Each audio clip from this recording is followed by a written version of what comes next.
Si on y va avec comment ça fonctionne notre famille, on va le dire comme ça. Oui, c'est ça. La petite nous appelle Maman Je et Maman Chantal.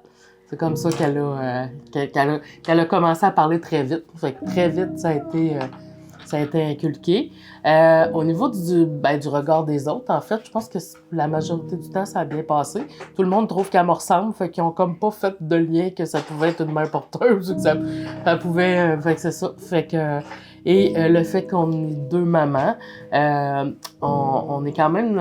on a une roulotte sur un camping et les personnes sont quand même plus âgées et ça passe très bien. C'est la mascotte, d'ailleurs, du camping, notre fille. C'est plus au niveau culturel. Il y a des gens qui sont plus catholiques, puis là, ils se demandent, puis là, faut s'expliquer, deux mamans, parce qu'il est où son papa, puis tout ça, fait qu'il faut expliquer. Non, Ambre, elle a deux mamans. Mm-hmm. Il y a des gens, des fois, dans ma famille qui se trompent, puis dans ma famille élargie, là, puis qui appellent le géniteur papa, mais c'est pas le papa, c'est le parrain. Longtemps, c'était comme ça, la maman. Parrain, pas la mère porteuse, c'est la maman.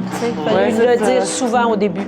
Il faut juste rectifier, puis là, ils comprennent que c'est pas la maman, c'est pas le papa, c'est vraiment le géniteur qu'on appelle parrain, puis l'autre qu'on appelle ma tante Cindy. Où ce qu'on va avoir plus de difficultés, c'est quand on va l'emmener à l'école.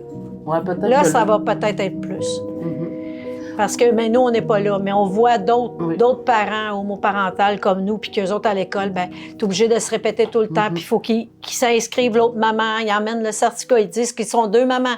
Mais non, ça prend l'autre maman, puis tout ça, là, tu sais, fait que eux ont de la difficulté déjà. Peut-être que ça va être déjà réglé, mais que nous, on rentre, parce qu'on est quand même plus ouvert, là, vu que le Québec est rendu, c'est plus légal pour les mères porteuses, puis tout, peut-être que les papiers aussi, il faut changer les papiers.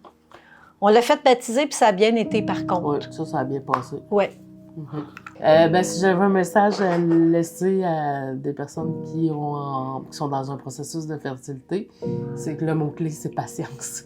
Beaucoup de patience, beaucoup de résilience, c'est très long.